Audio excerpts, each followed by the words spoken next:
វាបឋមចំណាយពរប្រជាជនចំពោះសបារស័ក្តិទាំងអស់ដែលបានចូលមកអំពី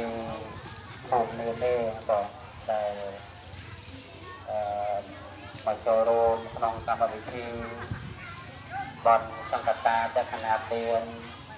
ដែលជាបករណាអាត្មានិងជាមួយលោកអាចារ្យបានឯកភាពគ្នាជាឯកច្ឆន្ទបានប្រពធ្វើជារៀងរាល់ឆ្នាំក៏បើគិតពីឆ្នាំ2017ហ្នឹងទៅពុំបានចំនួន6ឆ្នាំហើយបង6ដងយើងធ្វើនៅភូមិហ្នឹងបាន2ដងឥឡូវមកធ្វើក្នុងវត្តហ្នឹងបាន4ដងទាំងឆ្នាំហ្នឹងផងបងបើគិតទៅប្រពធ្វើឡើងពីឆ្នាំ2011តែកាលនោះខ្ញុំបកករណាស្មាហ្នឹងជាមួយលោកពូគណៈកម្មការព្រមទាំងពុទ្ធបរិស័ទនេះក៏សាងផ្លូវថ្នល់ហើយក៏នឹកឃើញថាបានកសាងផ្លូវថ្នល់ជារួចរាល់ហើយនេះក៏ចំណុចគ្នាឯកភាពគ្នាធ្វើបន់សក្តាចក្ខណាទានហ្នឹងតាំងពីព្រេង2011មករហូតក៏ធ្វើនៅថ្ងៃ100ខែមីនេះគឺទៀងតែនឹងធ្វើក៏ជារៀងរាល់ឆ្នាំទាំងក្រុមពុទ្ធបរិស័ទទាំងអស់នៅតែជ្រាបតំណែងក៏ធ្វើនេះទី1នៅក្នុងនោះមានបន់គោះប្រសពរបស់ខ្ញុំបកករណាអាត្មានៅក្នុងវត្តពីស្វាយនេះក្នុងនោះសូមរំលឹកគុណដល់ប្រសពហ្នឹងមានដូចជាលោកតាប្រសពមីលោកតាប្រសពងិនលោកតាប្រសពខំប្រជាវតិកាធានប្រជាវតិកាទៀនប្រជាវតិកាយន្តក្រុមទាំងលោកអាចារ្យដែលមានគុណបំណាច់បានកាច់ដៃកសាងវត្តទុកជាមរតកសាសនាទុកឲ្យកូនចៅកូនសិស្សចំនួនក្រោយនេះទុកពុទ្ធសាសនានេះសរុបរហូតមកដល់សប្តាហ៍នេះបាទហើយចាំសម្ពុទ្ធបរិស័ទទាំងអស់តាំងចិត្តអនុមោទនាឧទ្ទិសនៅបុណ្យកុសលនឹងឲ្យលោកអ្នកដ៏មានគុណមានលោកប្រសពដែលអាត្មារៀបរាប់មិញនឹងផង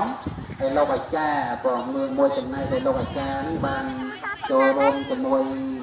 ប្រសពនឹងកសាងវត្តយើងឡើងក៏ហើយមួយចំណែកទៀតនេះញាតិញោមឧទ្ទិសទៅឧទ្ទិសឲ្យមេដាបៃតាប្រពការីចន្ទរបស់ញាតិញោមដែលបានសន្ទុះកាយរំលែកខណ្ឌទៅកាន់លោកខាងមុខនោះដើម្បីឲ្យលោកទទួលនៅកុសលផលបុណ្យដែលពលចាបានឧទ្ទិសឲ្យនៅក្នុងទីនេះហើយញាតិញោមឧទ្ទិសខ្លួនឯងទៅណាបងតិចឲ្យលោកអាចារ្យនាំឧទ្ទិសមកមែនបងហើយមានអាការនេះទៅតាមជំរាបទៅដល់ញាតិញោមថាប្រសំដែលខ្ញុំបករណាស្មារតីនោះមានចំនួន11វត្តក៏11វត្តហើយនៅមកបានតែ8វត្តទេបាត់4វត្តឯណាវត្តស្បែកជែកមិនឃើញទេក៏ហើយវត្តចំផោកក៏មិនឃើញដែរហើយវត្តសពល់ដែរក៏មិនឃើញហើយវត្តខ្លះអញ្ចឹងលោកប្រហែលជាមានកិច្ចរវល់រវាងញោមពុទ្ធបរិស័ទមកពីខាងពងទីរោងចក្រនេះគឺថារវល់មិនថាភូមិយើងភូមិណាដែរបងឃើញកន្លែងនេះក៏រោងប៉ុនកន្លែងនេះក៏រោងការដែរដែលមកឃើញជាពិសេសចង់ផ្ដែផ្ដាំទៅញាតិញោមជាពុទ្ធបរិស័ទដែលធ្វើការនៅពងទីរោងចក្រក៏ដែលបានអញ្ជើញមកជារៀងរាល់ឆ្នាំហើយយកទ្រព្យសម្បត្តិយកមកធ្វើទានក៏ក្នុងនោះមានធ្វើទានពីពុទ្ធសង្ឃធ្វើទានបន់អីផ្សេងជាច្រើនណាប៉ុន្តែតាមស្មារតីតាមចំណាយនេះវាច្រើនណាមើលទៅចំណាយលុយចំណាយធ្វើចាស់នេះគឺច្រើនមែនតើបង គឺមួយថ្ងៃគឺចាក់រហូតលុយនេះគាត់ណាហើយចឹងចំណាយអីក៏ចំណាយចុះប៉ុន្តែស្មារតីប្រដាំមួយទៀតកុំភ្លេចជាតាបៃតាគឺកុំភ្លេចឪពុកម្ដាយយើងយើងធ្វើទានចំពោះសង្ឃក៏ដោយចំពោះអ្នកណាក៏ដោយកុំភ្លេចឲ្យគាត់ណាឲ្យគាត់បានមានប្រាក់លុយកាក់នឹងចាយវាឲ្យបានកលាយធូរចិត្តផងបងហើយធ្វើតែបន់ដល់ឪពុកម្ដាយមិនភ្លេចធ្វើឲ្យនេះជារឿងមួយដែលបីប្រហែលណាស់បងណាបីប្រហែលចឹងពោប្រដាំអញ្ចឹងណាច្បាយទៅច្បាយទៅប៉ុន្តែកុំភ្លេចម៉ែឪបងមកពីម៉ែឪនេះនៅផ្ទះនេះយកកូនទៅយើងណា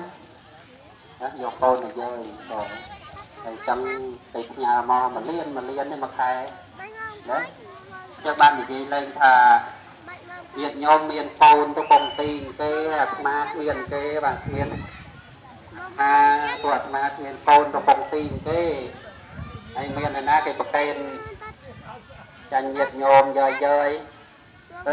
បានមកយកមកប្រកេនលោកវិញអត់ដែរណា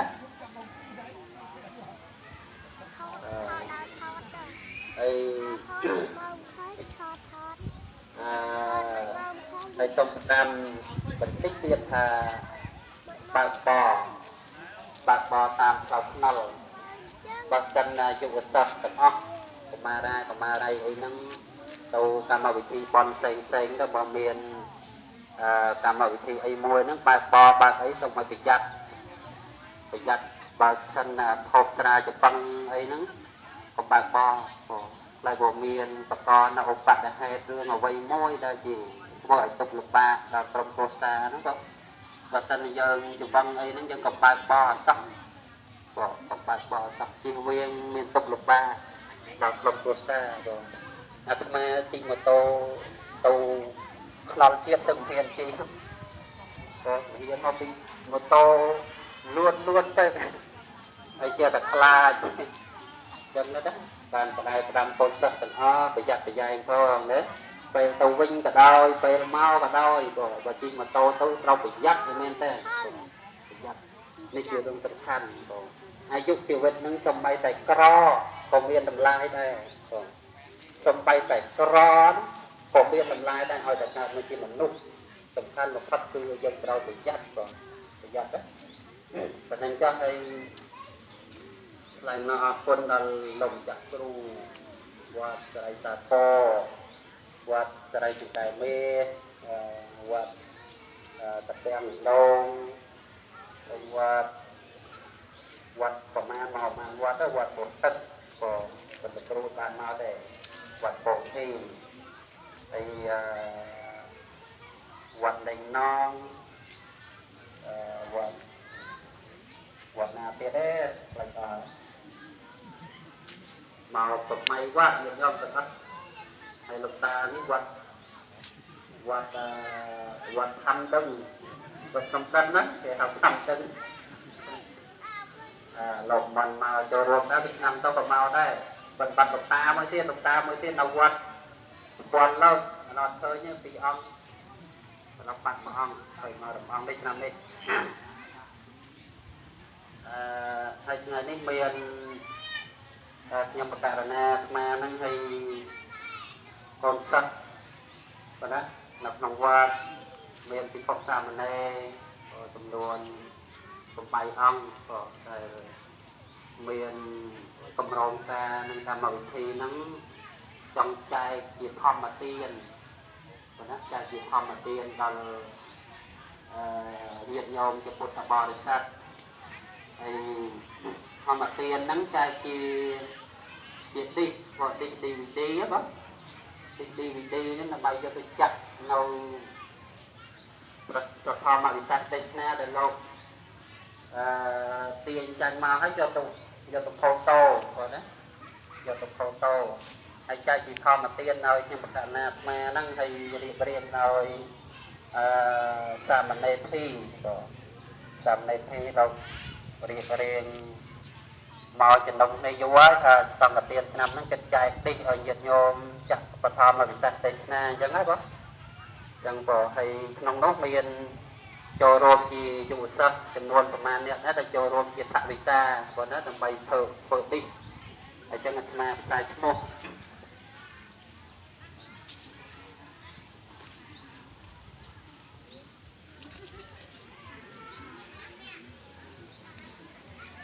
ก็ตีมวย